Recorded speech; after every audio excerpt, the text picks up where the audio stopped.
మనతో పాటు మైనంపాటి ప్రసాద్ గారు ఉన్నారు. ఆయనతో మాట్లాడతాం. నమస్తే గురూజీ. నమస్తే. గురూజీ, మనము బాబా అంటేనే ప్రేమ, కరుణమయుడు ఇలాంటివి మనం పిలుచుకుంటాం. ఆయనకు కూడా ఒక 2, 3 సందర్భాల్లో కోపం వచ్చిందని మనం విన్నాము. సో దాని గురించి మీ మాటల్లో. సాయిబాబా 2, 3 సార్లు కాదండి. చాలా సార్లు కోపం వస్తుండేది. అసలు ఆ కోపం చూస్తే రుద్రుడే గుర్తొస్తాడు మనకి. మామూలుగా అసలు ఎవడు పొరపాటున ఒక 2, 3 కిలోమీటర్ల దూరంలో ఎవరు ఉండేవాళ్ళు కాదు.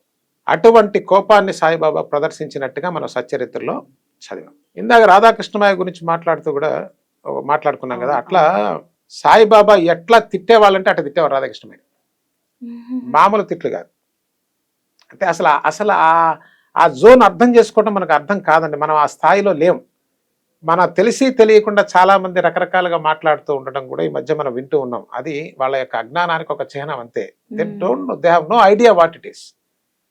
రాధాకృష్ణమాయని అడిగితే చెప్తుంది సాయిబాబా కోపం గురించి కదా. మనం ఏం చెప్తామండి? మనమెంత, మన బతికెంత, మన భక్త పాడ, అసలు మనంతా ఈ ప్రపంచంలో కొట్లాట ఇదే కదా. బాబా గురించి చెప్పాలి, భక్తులుగా చెప్పాలి. భక్తుడు రాధాకృష్ణమాయ అనుకున్నాం కదా. ఈ ఉదాహరణ చెప్తే మీకు అర్థం అవుతుంది. రాధాకృష్ణమాయని భయంకరంగా తిడితే సాయిబాబా దగ్గర ఉన్న వాళ్ళు ఉంటారుగా కొంతమంది, విషయాన్ని చేరవేసే బ్యాచ్ ఉంటుందిగా, వాళ్ళు వెళ్ళి రాధాకృష్ణమాయ చెప్పేవాడు. ఇంకోటి, రాధాకృష్ణమాయ ఎప్పుడు కూడా సాయిబాబా ఎదురు పడేవారు కాదండి. ఆమెను అక్కడే ఉండమనేవారు. అది రాధాకృష్ణమాయ గురించి ఎంత అని చెప్పొచ్చండి. రాధాకృష్ణమాయ ఎంత శక్తివంతురాలు తెలుసా? మీకు ఒక మాట చెప్పకుండా ఉండలేకపోతున్నా. ఆమె గొప్ప సిద్ధపురుషురాలు. ఆమె సాయిబాబా ఎదురుకుండా వచ్చేటువంటి పర్మిషన్ లేదు ఆమెకి. ఆమె మొట్టమొదటి ఎప్పుడైతే షిరిడీ వచ్చిందో అప్పుడు ఒకసారి దర్శనం చేసింది. దర్శనం చేస్తే సాయిబాబా, ఆమె చేతిలో కృష్ణుడి బొమ్మ ఉండేది. ఎప్పుడు కృష్ణుడి బొమ్మ ఉండేది. అయితే ఆమె చాలా గొప్ప సౌందర్యవతి అన్నాం కదండి.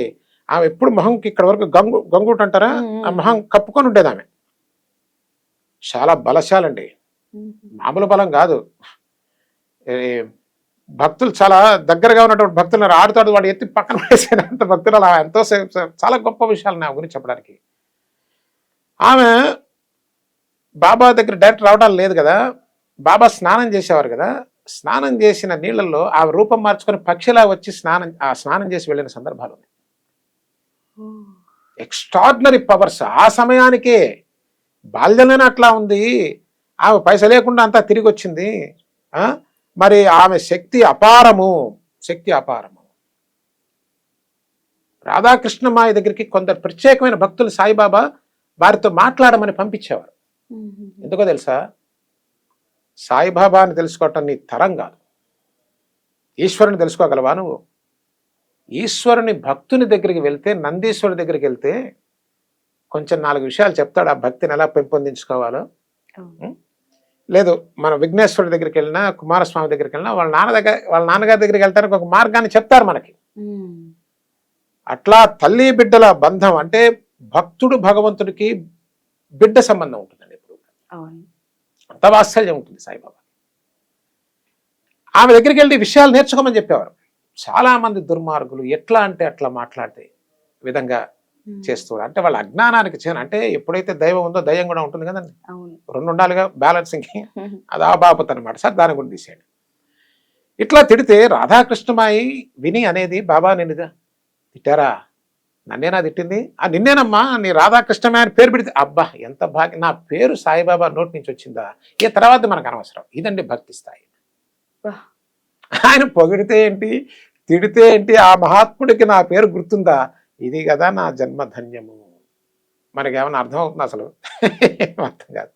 కాబట్టి సాయిబాబా కోపం అంటే ఇంకో చాలా సందర్భాలు కోపం కాదండి. అది చెప్తాను. ద్వారకామాయి ఉందిగా, ఎడం పక్క ఒక గది ఉంది, కుడి పక్క ఒక గది ఉంది. అంటే మన ద్వారకామాయిని ఫేస్ చేసినప్పుడు కుడి పక్క గది, ఎడం పక్క గది ఉంది కదా. ఎడం పక్క గదిలో ఏం చేస్తారు, ఆ ధునికి దగ్గరగా ఉంది కాబట్టి ఆ ధునిలో ఊది అంతా అక్కడ కలెక్ట్ చేసి పెడతారు.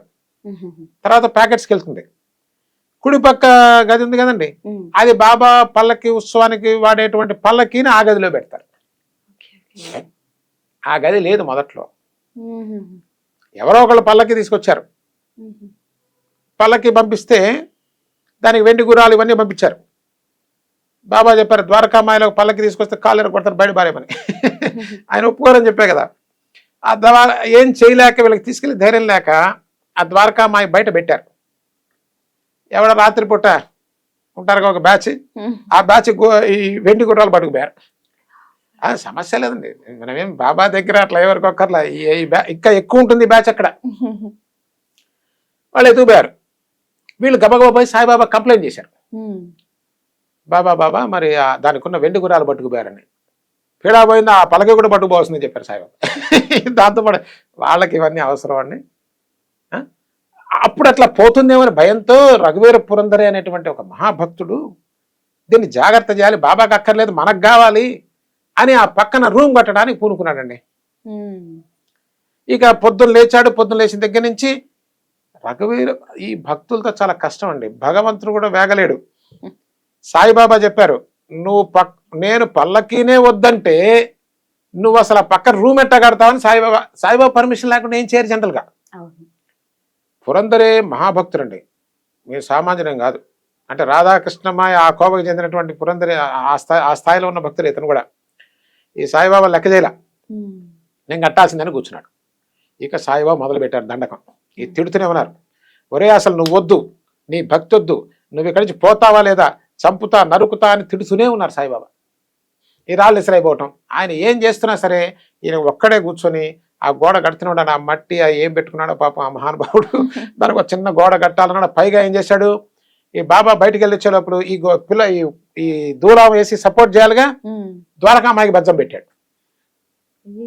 ఇక సాయిబాబా వచ్చి గాల్లో లేచారు, నువ్వు అట్లాంటి వాడు ఇట్లాంటి వాడు, అసలు నువ్వు ద్వారకా బగడ కొట్టేట్టున్నావు, ఇది మొత్తం పడగొట్టాడు, అసలు నువ్వు పోతావా లేదా చంపుతా అని తిట్టారు. తిడుతూనే ఉన్నాడు సాయిబాబా, తిడుతూనే ఉన్నారు కూర్చొని. అక్కడ పోవటానికి భయపడుతున్నారు జనం అందరూ. ఈ సీన్ ఇది. ఈయనేమో ఇక్కడ కడుతూనే ఉన్నాడు, కానీ మీదకి వచ్చేది కొట్ల చేస్తూనే ఉన్నాడు. కొట్టేంత పరిస్థితి ఉంది అక్కడ. చివరికి 11 అయింది, 12 అయింది, 1 గంట అయింది, 2 గంటలైంది. పోడే చివరికి సాయిబాబా అంటారు, ఒరేయ్ నా కడుపు ఆకలితో మాడిపోతున్నది, నువ్వు అన్నం తినలేదురా. ఇదండి, నువ్వు పోయి ఫస్ట్ అన్నం తినరా. ఇక సాయిబాబా డిసైడ్ చేసుకున్నారు, వీడు వదిలేనట్లేడు, వీడు ఎట్లాగో కడతాడు, నువ్వు వెళ్ళి అన్నం తినరా అంటే. అంటాడు సాయిబాబా, నేను అన్నం తినడానికి పోతే నువ్వు ఇది మొత్తం పడగొడతావు, నేను అన్నం తినను, నేను కట్టాల్సిందే అన్నాడు. ఒరే నేను మాట ఇస్తున్నాను రా, నా కడుపు కాలిపోతుంది ఆకలితో, నువ్వు అన్నం తింటా, నువ్వు అన్నం తినపోతే నేను తట్టుకోలేను. ఇదండి సాయిబాబా. ఆయన ఇది ఇవ్వగలరు, ఇది ఇవ్వలేదని, ఇది ఏదైనా ఇవ్వగలిగిన సమర్థుడు, ఏదైనా చేయగల ఘటన సమర్థుడు సాయిబాబా. అయితే బాబా చెప్పారు, నేను ఏదైనా ఇవ్వగలను, కానీ నీకు దాన్ని పొందే అర్హత ఉన్నదో లేదో చూడాలి. ఎందుకంటే ఒక దుర్మార్గుడు పోయి నాకు శక్తి ఇవ్వండి సాయిబాబా అని తీసుకొని మొత్తం సర్వనాశనం చేయడు.